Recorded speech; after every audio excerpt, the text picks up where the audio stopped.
Yoruba versus Igbo. Attacks in Lagos shows Bola Tinubu will rule like Adolf Hitler, says Atiku Abubakar. Hello everyone, welcome to Newsport TV. The 2023 People's Democratic Party (PDP) presidential candidate Atiku Abubakar has accused the president-elect Bola Tinubu of launching an attack on Igbos and non-Yorubas in Lagos State. Atiku said the event in Lagos State during the governorship election has proven that Tinubu will rule Nigeria like Germany's dictator Adolf Hitler. He accused Tinubu of unleashing his thugs against electorates during elections in Lagos. The former vice president disclosed this in a statement by his spokesman Frank Shaibu. The statement by Shaibu says Tinubu's dictatorship would make Nigeria wish for a return to the era of the late ministry head of state Sani Abacha. The statement read partly, "It was a tactic employed by Adolf Hitler in the 1930s. At that time, they engaged in profiling and used the Jews as their punching bag. Today, Tinubu has launched an assault on the Igbos and all non-Yoruba speakers in Lagos.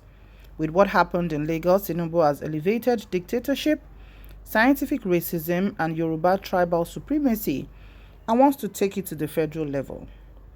Tinubu has ruled Lagos for 23 years. Under his watch, the APC wins all local government elections. When it is time for governorship and state assembly elections, he unleashes his thugs who also target non-Yoruba ethnic groups, as you saw in Lagos on Saturday. It is what Tinubu plans to bring to the center, a Nazi style of leadership that will make Nigerians view the past military dictatorship of Sani Abacha with nostalgia. Prior to Saturday's governorship election, Igbos were attacked in Lagos State. Markets majorly populated by Igbos were attacked and burnt down before the governorship election. During the election, some thugs believed to be loyal to the All Progressive Congress (APC) warned Igbos against coming out to vote. The attacks followed the victory of the Labour Party LP presidential candidate Peter Obi in Lagos State. So this is Atiku Abubakar of the PDP lambasting Bola Ahmed Tinubu, calling him that his style of leadership has been Adolf Hitler, tracing it back to when he was the governor in 1999 and still holding on to the reins of power till now with godfatherism, and also the outing that had thugs have their way as he held sway. In this election, we had videos of core loyalists of APC, MC Oluoma, who came out to threaten the Igbos that if they are not going to vote for the APC, Bola Tinubu, they should please stay in their houses, and also scaling it down to say that if Igbos should become governor, and Igbo should become governor, who he was actually referring to was GRV, that is the Labour Party's governorship candidate, Badebo wrote Vival, that parents will not feel free, or they will not be free to take their children to school because Igbos would intimidate them, and ladies will not be able to walk on the road without, all those kind of things, which was a cause of concern to say, what kind of ethnic profiling is this? How did we get here? Why does this always come up when, we're talking about election and, as a very sensitive period in the life of not just Lagosians, but also Nigerians?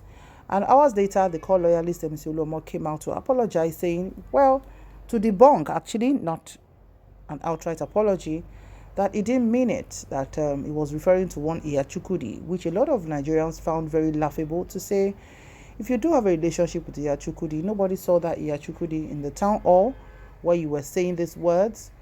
And since you said you have a relationship with Iyachukudi, maybe you should have said it one-on-one. But coming out on a town hall where you know that there were videos around and saying that was a no-no. So, and of course, when it got to the day of the election, we saw various things in some polling units. A handful of them, not all polling units witnessed the thuggery and violence actually. Some had a very peaceful election, and some where they had issues of coming late. Had a few polling units election scheduled for Sunday, the very next day.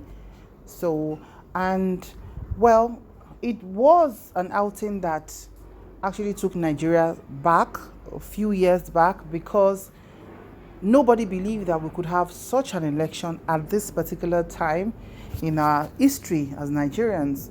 And just when we thought we were going to make use of technology, that we're going to be saner in our minds and going to be courteous and sensitive to other people, what we had was profiling of the Igbo people.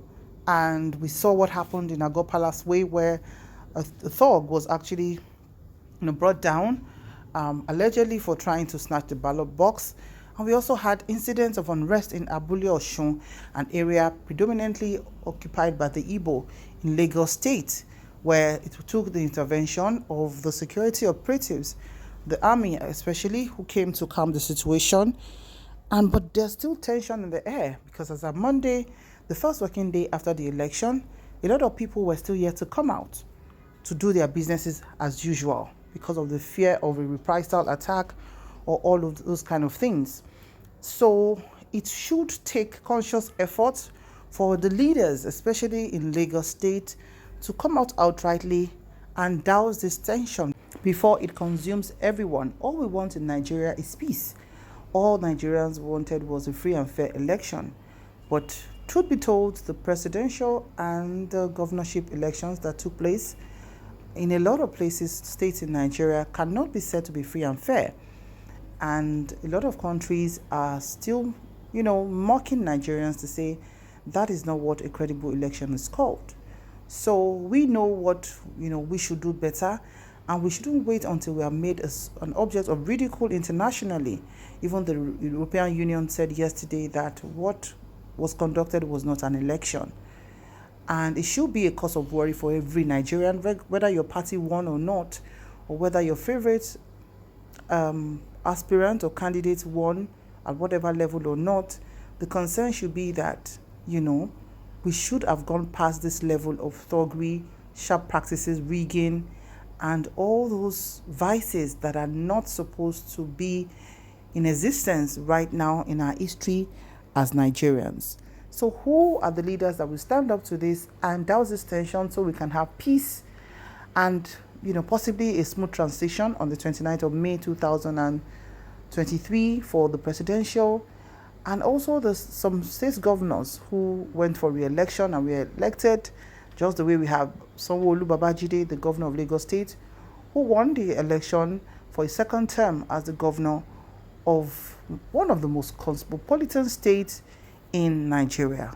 What's your opinion? Please drop it in the comment section below. Thank you very much for watching. Please remember to like, share, and subscribe to our channel.